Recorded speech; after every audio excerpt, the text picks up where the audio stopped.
Welcome to Honeybee, real stories of love, lies, and betrayal, where every truth stings. Let's begin. My name's Gary, and I have a question for you.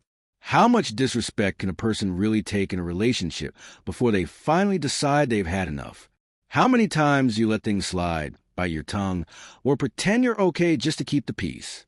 How often do you tell yourself, it's not that big of a deal, even when deep down it is? For me, what happened at her birthday party was a final breaking point. That night pushed me past a line I couldn't come back from. I'll tell you exactly how it happened from my perspective. But before you decide what you think, hear the whole story.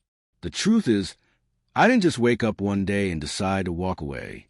This ending was years in the making, built on tiny moments, careless words, and ignored red flags I thought I could fix. But that night, something inside me finally snapped.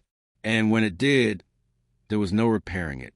Like most heartbreaking love stories, ours began beautifully. My wife, Pamela, and I met in a way that felt like fate pressed pause on the world just for us. She was stunning, but it wasn't only her beauty that caught me. She had this calm confidence and a quick wit that drew me in instantly. Talking to her felt easy, natural, like we'd always known each other. Back then, I truly believed she was meant for me.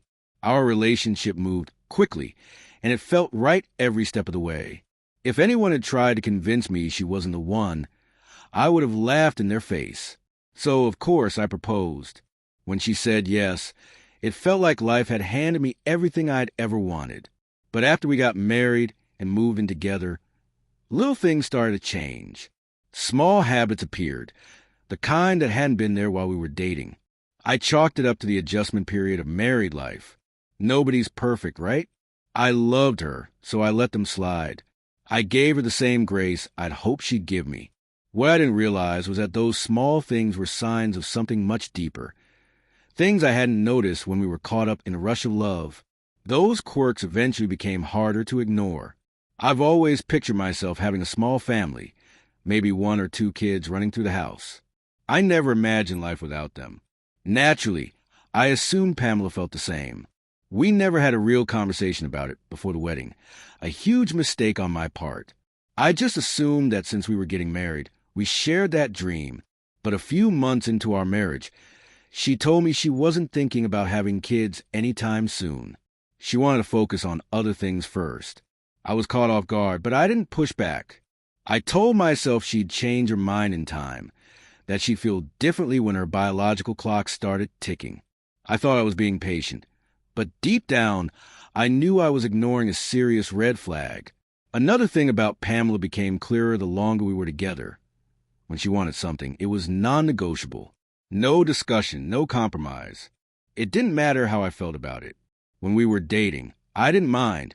I loved doing things to make her happy. But in marriage, that same trait started bleeding into everything, leaving me feeling like my needs didn't matter at all. Worse, she often spoke to me in a way that made it seem like she thought she was above me. Little condescending remarks here and there. And whenever she did agree to something I wanted, she made it sound like she was settling. As if being with me was a downgrade she'd graciously accepted. That word cut deep every time she said it. Even though I worked hard both at my job and at home, covering most of our expenses, she never acknowledged my efforts. It felt like she believed I owed her something just for being married to her. I tried bringing up how I felt, hoping we could work through it, but every time I did, she brushed it off. "You're just looking for problems where there aren't any," she'd say. The more I tried, the more she shut me down. Eventually, I found myself avoiding her, staying late at work, spending hours in my study just to escape the tension. At home, we barely spoke except for small talk. In public, we played the happy couple for friends and family.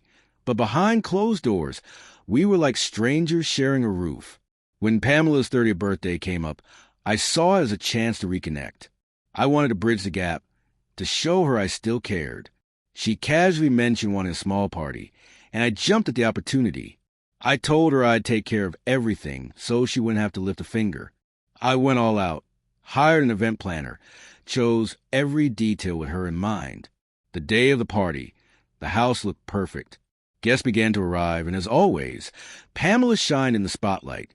laughing, chatting, effortlessly charming everyone. I watched her, thinking about the gift I had for her, hoping for a quiet moment later to talk, to maybe start mending what was broken. Then came her speech. At first, it was a usual thanking guests, reflecting on life at 30. She said everything had turned out perfectly, and then she added with a smirk, "Well, I guess I kind of settled for Gary." The room erupted in laughter. To them, it was just a playful jab. But to me, it wasn't a joke. I'd heard her say that before in private, but never in front of a crowd. That sentence had been a quiet wound for a long time, and now she tore it open for everyone to see. I didn't say a word. I just walked out, went to our bedroom, and packed my essentials. I couldn't stay with someone who thought of me that way. Hours later, she texted asking where I was, then called repeatedly. When I finally answered, I told her, "I'm done with your humiliation, Pamela. Tonight was the last straw." She acted confused, downplayed it, called it just a harmless joke, and accused me of throwing a tantrum. That told me everything I needed to know. She didn't respect me enough to care about how I felt. I hung up, ignored her next calls, and never looked back. Weeks later, I filed for divorce. When I returned to collect my things, she cried and begged me to remember our vows. But the truth was, we'd both already broken them.